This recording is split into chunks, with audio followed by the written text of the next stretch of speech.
నమస్తే అందరికీ. మీరు చూస్తున్నది హారిక కిచెన్. ఫ్రెండ్, పాయా షేర్వా ఇలా ఎప్పుడైనా చేశారా? చేయకపోతే ఇలా నేను చేసినట్టు చేయండి. చిన్న పిల్లలు, 9 నెలల పిల్లలు, సంవత్సరంలోపు పిల్లలు కూడా ఈజీగా తినేస్తారు. ఓకేనా ఫ్రెండ్?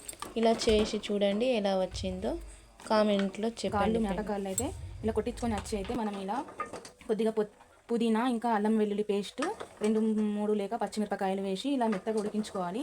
ఇందులోంచి వాటర్ తీసిన బాగా ఉడికించుకోవాలి. ఉడికిన తర్వాతనే ఇందులోంచి తీసిన షేర్వానే ఇలాగా, దీనికే పాయ షేర్వా అంటారు అన్నట్టు. మనము పిల్లలకి ఇచ్చిన, మనం తాగిన, పెద్దవారు చాలా అంటే చాలా టేస్ట్ ఉంటుంది అన్న ఫ్రెండ్. మన హెల్త్కు కూడా చాలా మంచిది. ఇప్పుడు వర్షాలు బాగా పడుతున్నాయి కదా, ఇందులోనే మనము నల్ల మిరియాలు పొడి చేసి కొద్దిగా సాల్ట్ కలుపుకొని తాగొచ్చు. చాలా అంటే చాలా టేస్ట్ ఉంటుంది ఫ్రెండ్. నేనైతే పాయా షేర్వా చేస్తున్నా, మీరు కూడా ట్రై చేసి చూడండి. చాలా అంటే చాలా టేస్ట్ ఉంటుంది, ఇంకా హెల్త్కు కూడా చాలా మంచిది. మన పిల్లలకు సర్దులైన, చిన్న పిల్లలకు, 1 సంవత్సరం లోపు పిల్లలకు కూడా మనము ఈ షేర్వా, మనం కారం వేయం కదా, ఉట్టిగా పాయా షేర్వాలో ఉట్టిగా కొద్దిగా పసుపు, అల్లం వెల్లుల్లి పేస్ట్, ఇంకా కొద్దిగా సాల్ట్ వేసి అయితే తినిపించచ్చు. చాలా తినని వారు కూడా తినేస్తారు. ఇప్పుడు ఇందులోనే నేనైతే పాయా షేర్వా తీసేసిన, ఇందులోనే కొద్దిగా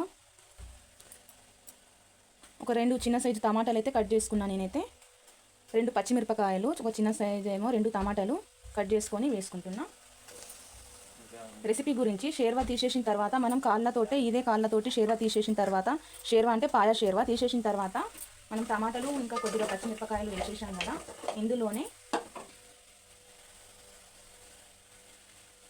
ఇంకా కొద్దిగా పసుపు వేసుకోవాలి.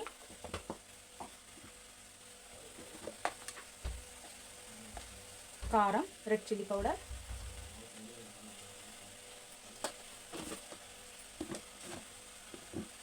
మనకు రెసిపీకి సరిపడంత సాల్ట్, మన రుచికి సరిపడంత సాల్ట్ వేసుకోవాలి.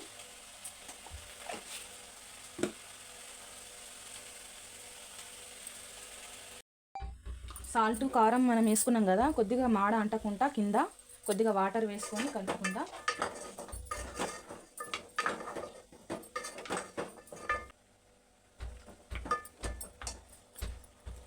కొద్దిగా పులుపు గురించి, మనకు షేర్వా కావాలి రెసిపీకి, కాళ్ళది షేర్వా చేసుకుంటే మంచిగా ఉంటుంది అన్నట్టు, చాలా మనకు మంచిది. ఇప్పుడు వర్షాకాలం కదా ఫ్రెండ్, బాగా వర్షాలు పడుతున్నాయి ఎటువైనా.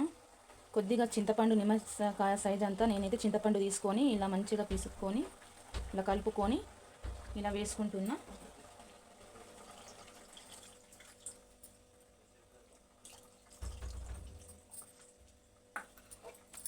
అండరాని వాళ్ళు కూడా చాలా సులువుగా వండుకోవచ్చు.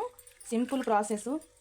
ఎంతో పెద్దదో అని అనుకుంటారు, కానీ అండరాని వాళ్ళు ఎక్కువ మట్టుకైతే పాయా షేర్వా ఇలా తీసుకోరు. నేనైతే చింతపండు ఇలా నలిచేసి మనకి ఎంత అవసరం ఉంటే అంతే వేసుకుంటున్నా.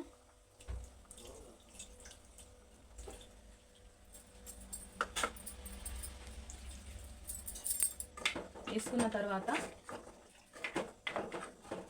మనకు షేర్వా ఎంత అవసరం ఉంటే అంత వాటర్ వేసుకోవాలి. వాటర్ వేసుకున్న తర్వాత నేనైతే మసాలాలు ఏమి యాడ్ చేస్తలేను ఫ్రెండ్. కావలసుకున్న వారైతే మసాలాలు అయితే ధనియాల పొడి, ఇంకా కుడక పొడి కూడా వేసుకోవచ్చు. నేనైతే ఆయిల్ వేయలేదు కదా, ఇట్లా పైనుంచి ఆయిల్ వేసుకోవాలి.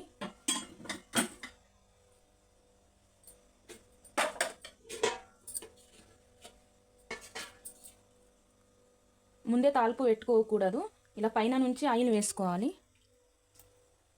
టేస్ట్ మాత్రం చాలా సూపర్ ఉంటుంది ఫ్రెండ్, మీరు కూడా ట్రై చేసి చూడండి.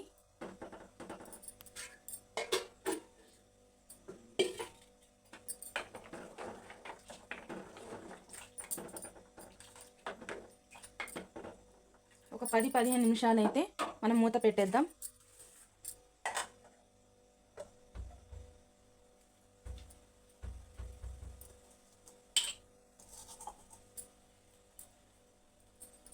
నేను పాయా షేర్వా తీశాను కదా, ఇందులోనే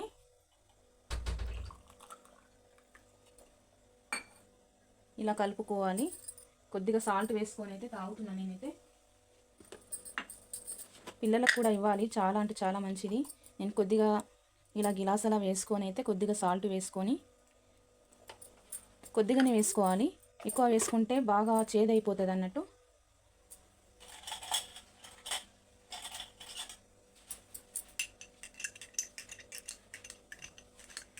ఈ పాయా షేర్వా చపాతీలోకి, జొన్న రొట్టెలోకి, పరోటాలోకి చాలా అంటే చాలా టేస్ట్ ఉంటుంది ఫ్రెండ్. చూసారా?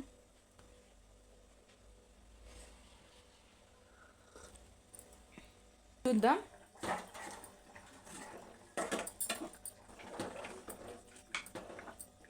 నాకైతే షేర్వా అయితే సరిపోయింది ఫ్రెండ్. సూప్ ఇంతే, మీకు కనిపిస్తుందో లేదో. నేనైతే దించేటప్పుడు కొద్దిగా కొత్తిమీర,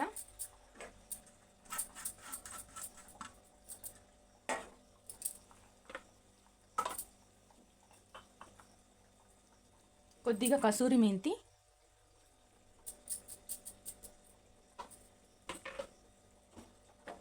వేసి కలుపుకొని దించేయడమే ఫ్రెండ్. నేను పాయా షేర్వా చేసే రెసిపీ మీకు నచ్చితే లైక్ చేయండి, కామెంట్ చేయండి, మన ఛానల్కి ఫాలో అవ్వండి. మనకు కొత్త రెసిపీతో కలుద్దాం ఫ్రెండ్. బాయ్ మరి.